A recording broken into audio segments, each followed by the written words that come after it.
Welcome to September 2nd, 2020. We are here today with Alignment with Rebecca, playing in the sandbox, having a good time. Today we're going to talk about the Fundamental Attribution Error. Oh, this is a good one. I've got a little ditty here. Fundamental Attribution Error. We always think we know better, but we don't. No, we don't. We don't know shit, but we think we do. And we lay that crap on other people. We do that. I think I need Bill Murray. Where are you, Bill Murray? I looked for him today on Twitter, and there's no real Bill Murray accounts. He's not on Twitter. Bill, what's up, man? Not on Twitter? Whatever.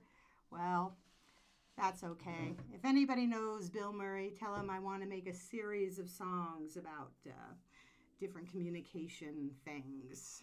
Maybe he'll show up at my doorstep. Okay, the fundamental attribution error. It's also called corresponding bias and over-attribution effect. These are all mouthful words to say, and the title is fundamental attribution error. It works really well because it's a fundamental error of how we are attributing people's actions. And usually as a result of our own biases. So the title works really well, but I think a better title would be something like Stop Acting Like an Asshole, or Think Before You Open Your Mouth, or try to think of somebody else's point of view. I don't know, just something that doesn't feel like it's so academic. Problem, I think, with academia in general is that the language is used, it's very specialized and it's complicated and it feels like a mouthful often. And I remember there was this one book when I was going after my PhD, and I can't remember who it was written by. Oh, Derrida, I think, maybe. Anyways, I couldn't understand what the hell the guy was trying to tell me. And literally, it's the only book I didn't read. And I threw it across the room.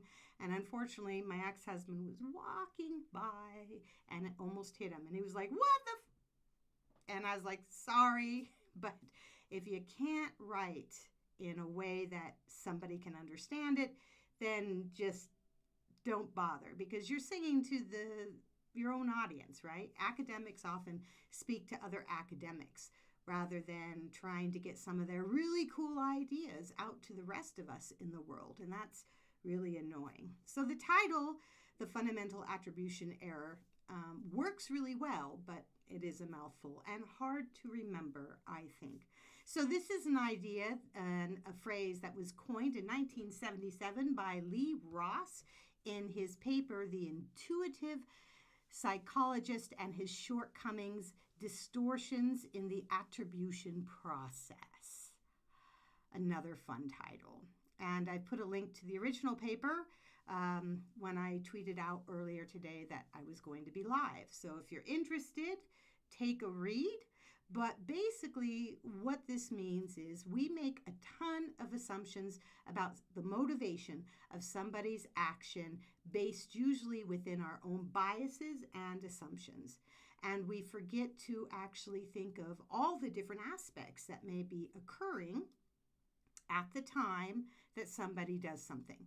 So this is especially a problem in individualistic cultures. And the reason for this is that we put so much belief and weight on this particular idea that each and every one of us are individually responsible for our shortcomings as well as for our successes.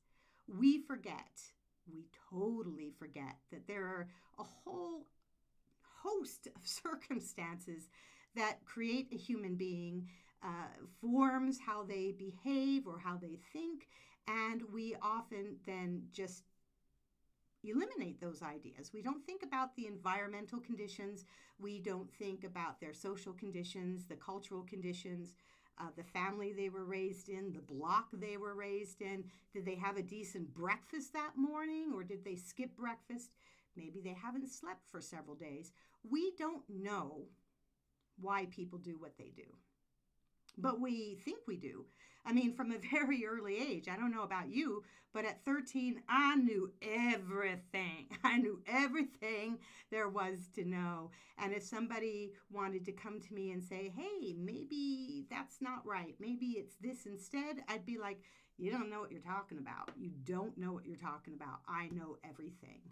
I know everything. And we still do it. I mean, we think we grow out of it, but we don't. We get a little bit better if we take the time to really think about where our thoughts are coming from and why those thoughts are coming at us in a particular way.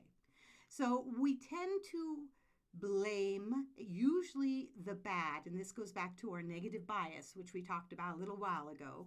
We blame the bad actions on people. We attribute them to very surface things like the assumed personality of that person, the assumed belief set that person may or may not hold or follow in their life.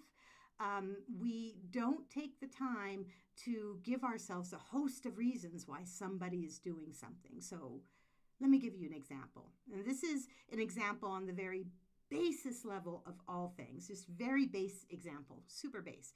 I am driving and some idiot cuts me off and I just assume he's a butthead because he cut me off. So I might say something like, geez, of course, Utah drivers just not care about anybody else on the road. But I don't know why he cut me off. I don't know that maybe there's a child in the back of the seat car who's sick and this person is trying to get to a hospital. Maybe this person didn't see me, for example, and accidentally cut me off. I might have been in this person's blind spot. There's a host of reasons why people do what they do.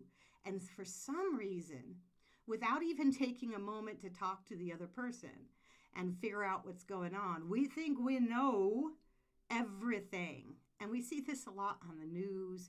We see this a lot when politicians and our best friend spouts something about someone else, or Trump is just being this way because he's an asshole, or Biden's just being this way because he's old, or this or that or that or this.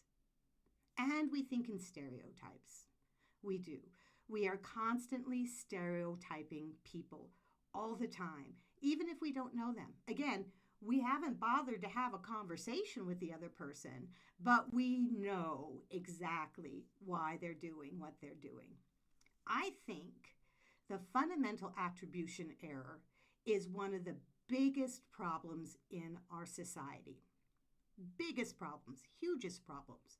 And we all fall into it. So if you are sitting there thinking that you don't actually ever do this, you don't make assumptions about other people's actions based in and around your own biases and assumptions, then you must be God, because humans do this all the time.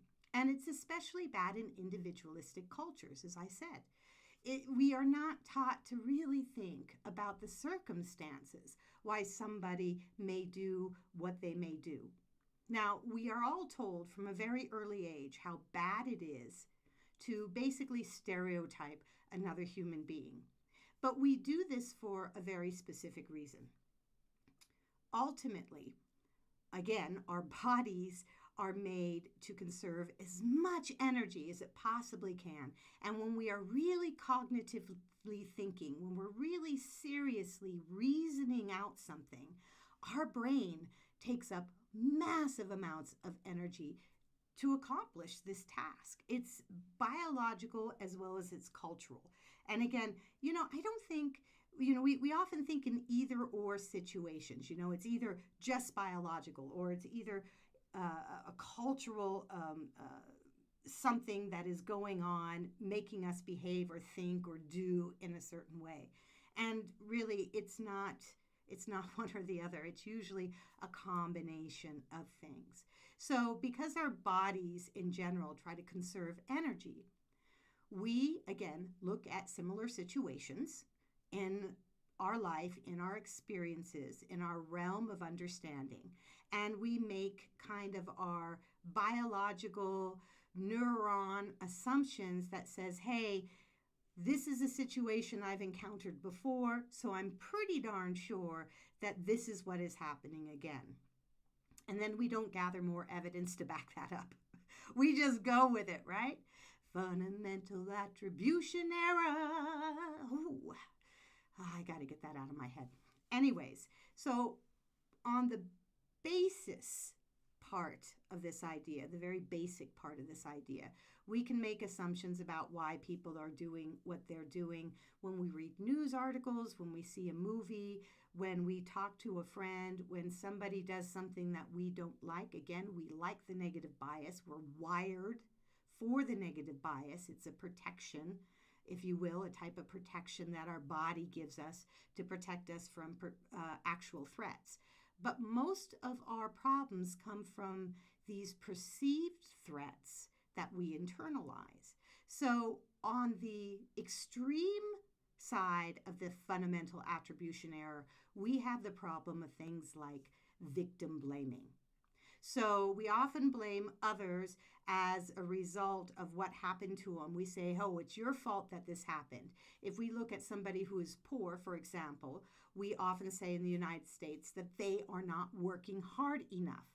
And yet, I don't know about you, but all the people I have known, including my own family, who grew up poor, they were working really hard. I can't remember a time where my family was not working really hard. And most of the people who I know who happen to be poor or don't have a lot of money and resources, it's not actually their fault. Ultimately, they might have been born in poverty. And if they were born in poverty, there's a really good chance they didn't go to a great school, or they had to drop out of school to help support their family. There may not be as many public resources for that human being. And we often like to say, oh, but look at that homeless person. They got this free phone. So we justify these shortcomings that a human being may be experiencing through the fundamental attribution error and through our basic assumptions. And our assumptions, again, come from usually cultural influences that we have been grown up with. So women, people who are trans, bisexual, gay, people who have different gender identities, if any of this particular group is raped, for example, or sexually assaulted, one of the first things we say is, well, they were asking for it. Look how they were dressed. Could she have worn those shorts any shorter? She's just basically asking people to come and get her. This is a fundamental attribution error, and it's also victim blaming. The same thing happens for people who are colored, particularly Black people. We do this all the time. Everything in our culture suggests that a Black human being is somehow not smart, they're lazy, they can't think, they don't know how to be socially acceptable, and the list goes on. And our entertainment backs up these myths, backs up these stereotypes. So when we see a white person taking the time to check the ID of a Black person who's trying to get into their own community pool, this is a fundamental attribution error. It's not just racism, it's the assumptions that we bring to somebody's skin color, and we don't check those assumptions. So the fundamental attribution error is really very, very, very dangerous. On a subtle level, we can bitch in our car about somebody who cuts us off. And we're not harming anybody directly when we do that. But if we're making the assumption that all Utah drivers are bad drivers, then we're crossing that line. When we go into the world of victim blaming, blaming somebody for their situation, simply because of their color, their background, their religion, their gender, or whatever you have it, then we're causing damage. We're causing massive damage. So yesterday, a friend of mine posted this note that her friend's son got on his car while he was at Lagoon. Lagoon is a water park here in Utah, and it's tons of fun. It's actually water, and there's amusements and rides and entertainment and the whole 9 yards. It's pretty cool. So this person was upset that this young man had Black Lives Matter on his car, and they put other stickers on top of the Black Lives Matter stickers, and then they also left a note saying how this person wasn't patriotic and they are idiots and we're the only patriots and so on and so forth. This, again, is a fundamental attribution error, and it causes pain. This young man is in a great deal of pain because of the actions of others, and because those others didn't take the time to find out who this human being was and why this human being believed what he believed. So we have to be really careful about this. We have to not be lazy. We have to make ourselves cognitively check our own biases and our own assumptions. And again, this is not easy. Not easy. We're not used to doing it, for one.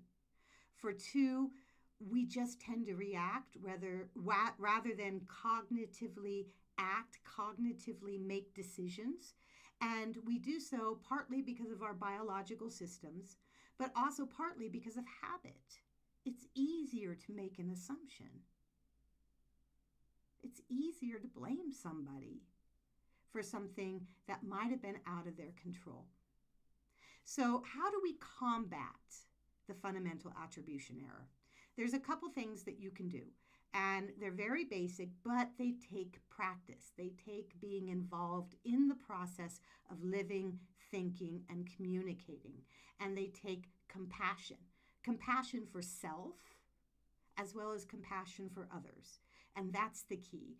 If we go into the space of compassion, then we are more likely to change bad habits that can cause damage to others. So the first thing to do is to question your assumptions and biases. Why are you thinking what you are thinking about this other human being?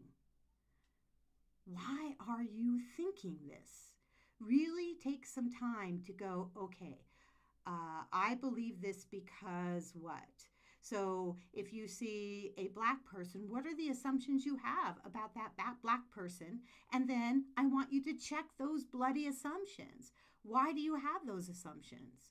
Why do they exist? The same for somebody who is a different religion than you, a different culture than you are, a different gender, a different sexuality. You got to check those assumptions about the other human being and figure out where they're coming from. Is it the entertainment that you are listening to? Or is it the instructions your parents and teachers gave you? Where are they coming from? And you have to check your assumptions on everything, especially those things that you don't think is a problem.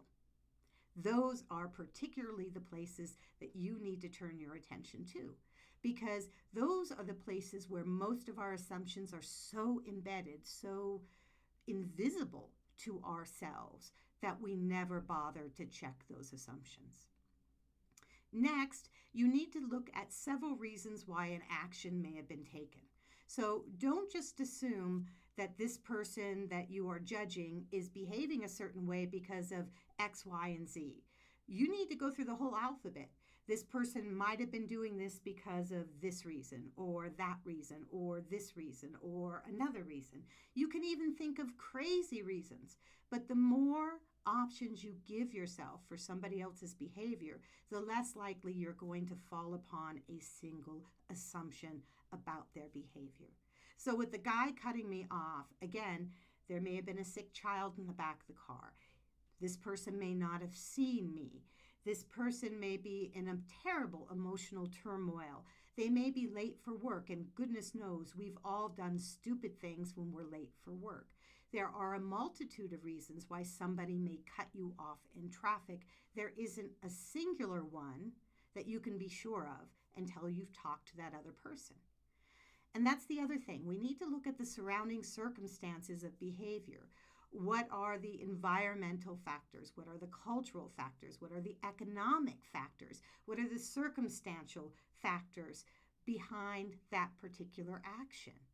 And if we look at all of these factors, rather than assuming it's part of somebody's personality or because of the color of skin that they have or because of the spiritual beliefs that they hold, then again, we open the door to allowing for more understanding.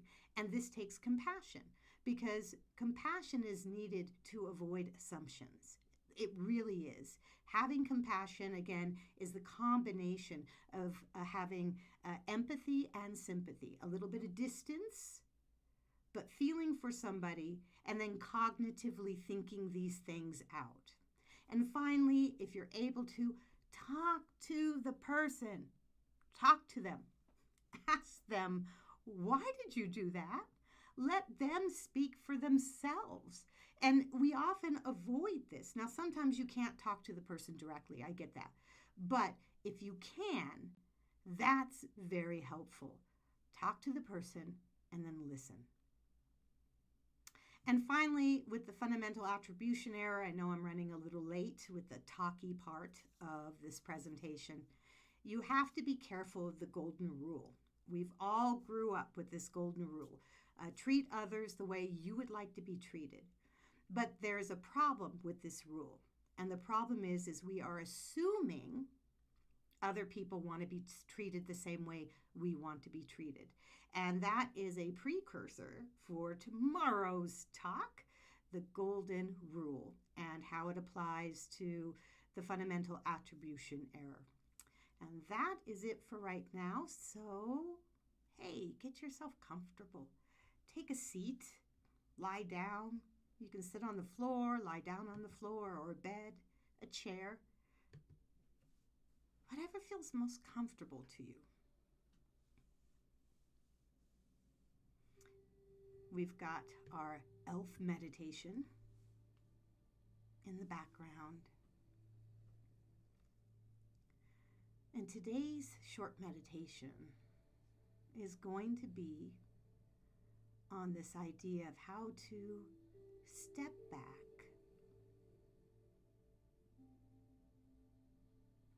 and view how you think. But first, let's just get centered.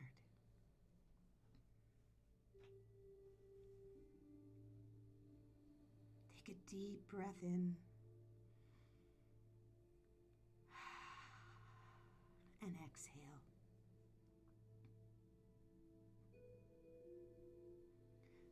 Become the observer of your life and your choices, your thoughts, your assumptions, and your biases.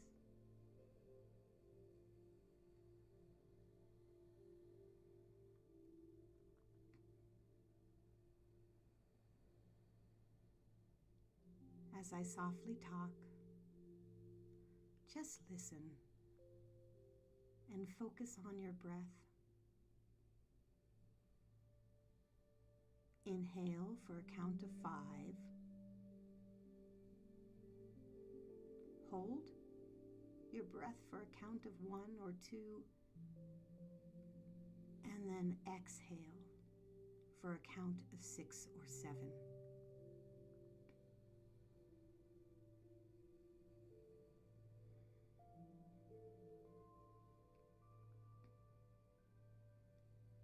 You are not a bad person for thinking in stereotypes, making assumptions, or having biases. This just means you're human.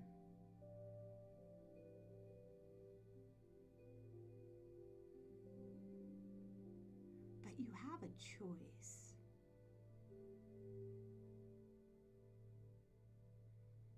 Keep breathing Relax your body. Become the observer of your own life, choices, processes.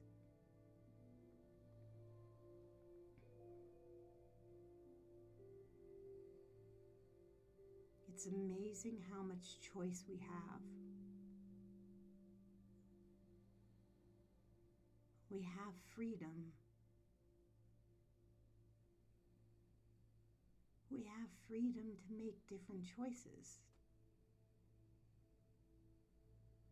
to think different thoughts, to question our assumptions, our biases.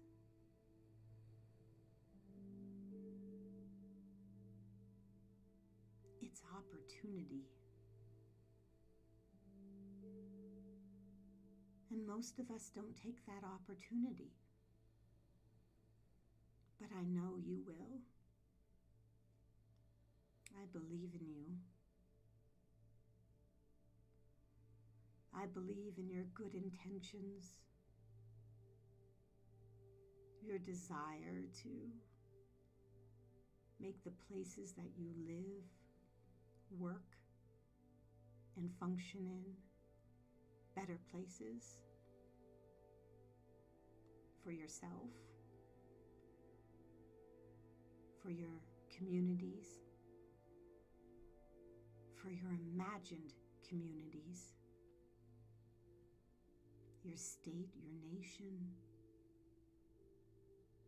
the world. And we need to start with ourselves.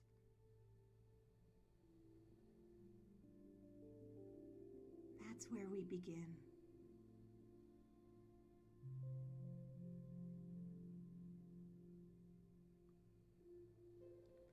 Imagine, if you will, a situation where the fundamental attribution error happened in your life.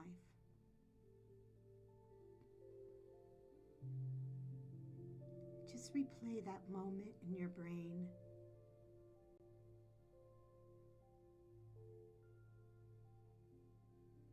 Now, replay that moment with the solutions I offered you.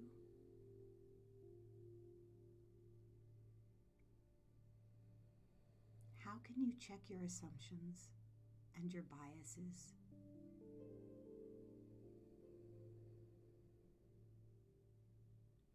Can you come up with a list of different motivational factors as to why somebody did what they did or how they landed in a particular circumstance?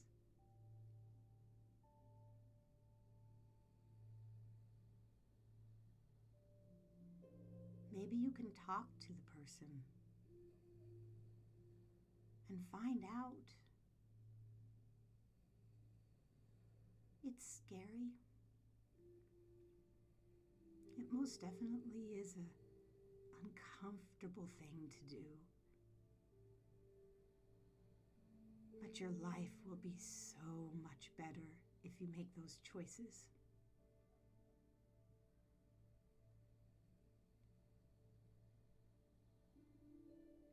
And forgive yourself for the times that you weren't able to do that. Have compassion for yourself as well as others.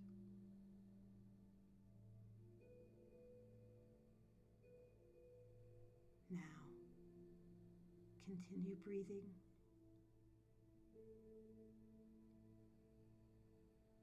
Let everything else go. Just breathe.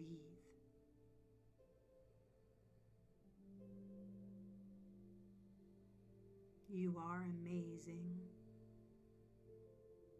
You have so much capacity for love, choice, potential.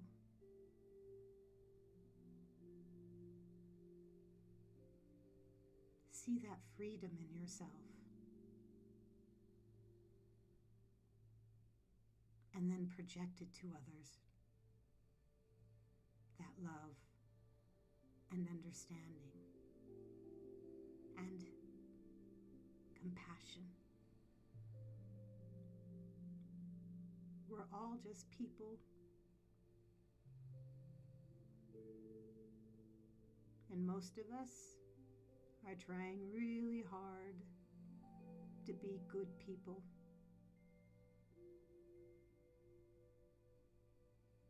Make good choices, to be there for others.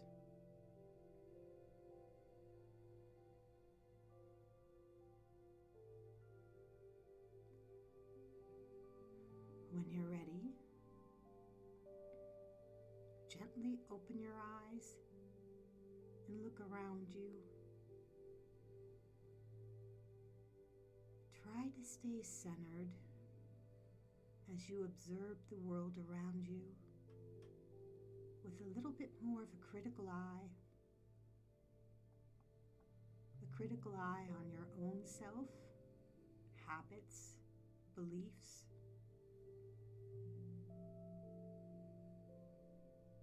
And go forth today,